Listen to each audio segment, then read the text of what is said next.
Hello, everyone, and welcome to June's unravelling of the acts of subversive kindnesses. And we're already halfway through, so it seems apt that we consider bridges.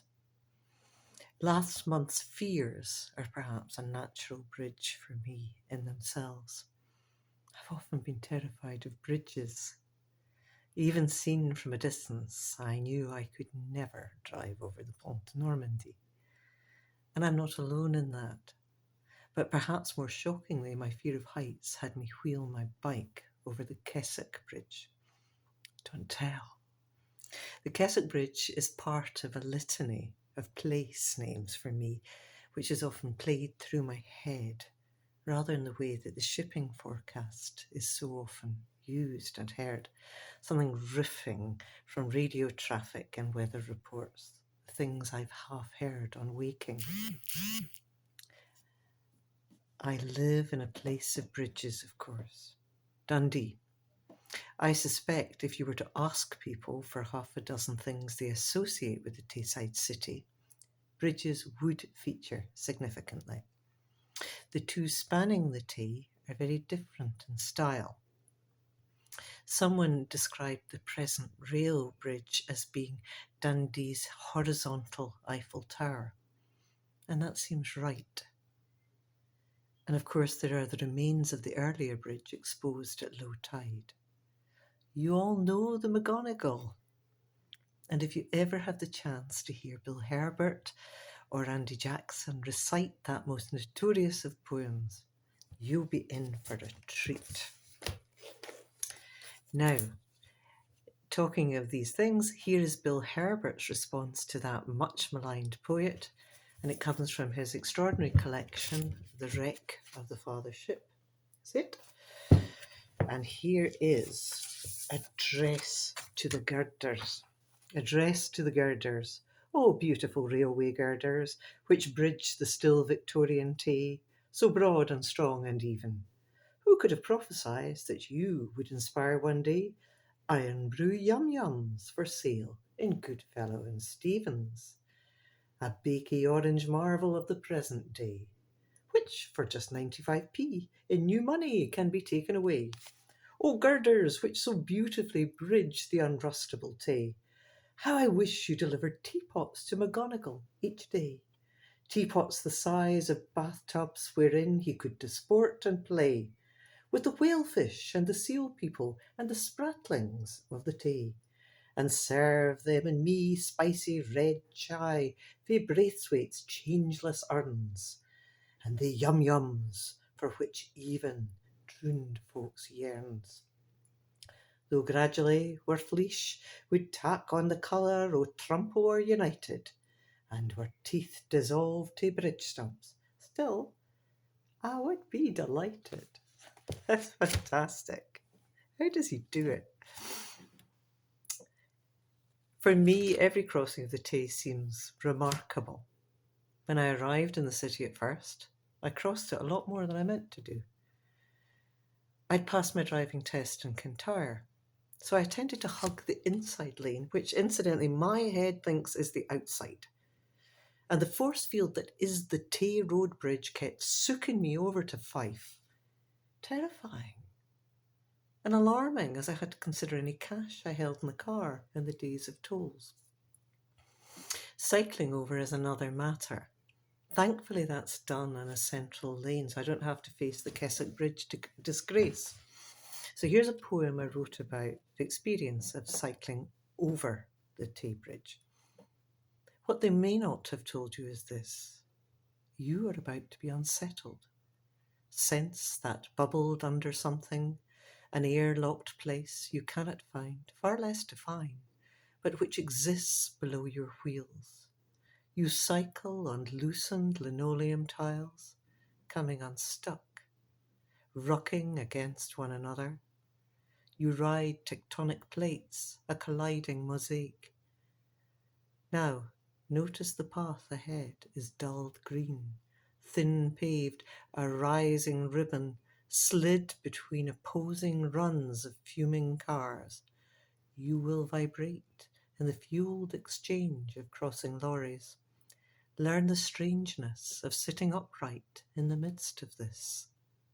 Perhaps a passing ambulance will scythe all blues, and engine sounds will be chopped into matchstick bars heard through these very railings which pen you in.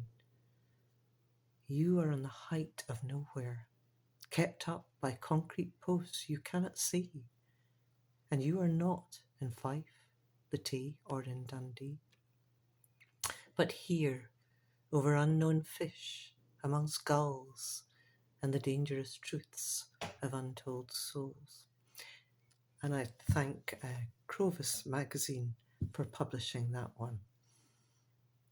It's actually quite a torture. It's a regular thing that people would take sponsored walks of toddlers across the Tay Bridge. And it's horrible at toddler type, the noise of coming through these railings. It's how to torture your child. Anyway, bridges from a distance. Crossing bridges. But what are bridges from below? Famously, in 2010, Susan Phillips won the Turner Prize for her sound installation under a bridge over the Clyde. The acoustics, the light, the dripping strangeness of being under a bridge. Even the names of those Glasgow bridges are a link to the past, and not always good past. Jamaica, Kingston. So much to consider there, so much debate to be had. Every time I pass the great concrete pillars of the Kingston Bridge, I remember my friend Donald Spy's beautiful black and white sculptural photographs, which he took as a first-year student at Glasgow School of Art. I wonder if he still has them. Thinking of the acoustics of bridges, Central Scotland has two very different rumbling bridges, one over the Devon in Clackmannanshire, the other over the Bran in Perthshire. Both remarkable places. Downriver from the latter, there's another stunning bridge at the Hermitage. Don't miss Ocean's Hall of Mirrors and Callum Colvin's interpretation. If you're around the Bran, and I'll admit it's my favourite tributary of my favourite ever river, one of the joys of the Kerbenic Poetry Path is the bridge spanning the river near the end of the walk. Likely you travelled over it to reach the walk. And who could know how beautiful it is while you were driving across it? For me, being under one of the massive bridges is sometimes about swimming. Not under the Kingston Bridge, that's the stuff of recurrent nightmares since childhood. The Tay bridges. There's a three-dimensional art to Tay swims, and as any Phoebe, that's a member of the Amphibious Ancients Bathing Association, will tell you.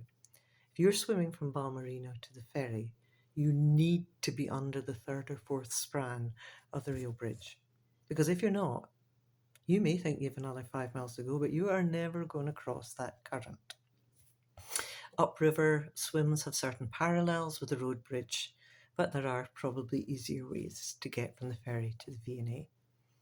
For personal history reasons, I have great sadness swimming through the remains of the Tay Bridge disaster, and it's a loaded and tragic sight indeed. But perhaps every poem is a kind of bridge.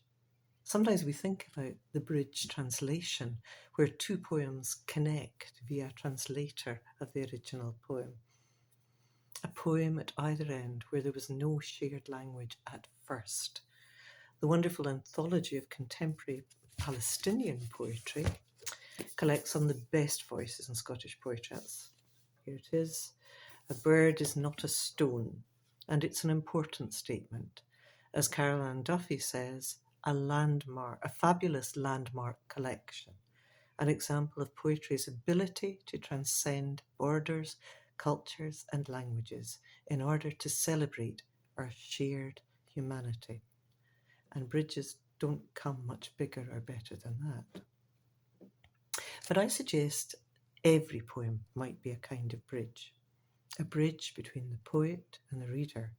Sometimes the two will meet at the midpoint. Sometimes it takes quite a few recrossings. Sometimes what travels over isn't quite what was thought to have started the journey. When Jim Stewart was asked about what he thought he was saying in a poem, he had a wonderful way of saying, I didn't say that. The poem did. How true. How often do we learn from a poem what we'd actually written? Not always what we'd thought.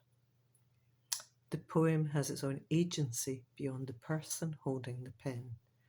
It's the bridge, one foot with the writer, one with the reader, but it's entirely its own. So many poems use other kinds of bridges, simile, and more especially metaphor.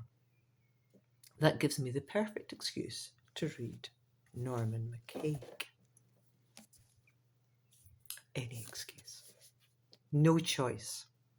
I think about you in as many ways as rain comes. I am growing as I get older to hate metaphors, their exactness and their inadequacy. Sometimes these thoughts are a moistness hardly falling, than which nothing is more gentle.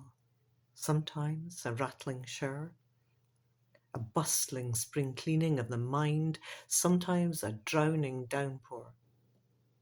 I am growing as I get older to hate metaphor, to love gentleness, to fear downpours.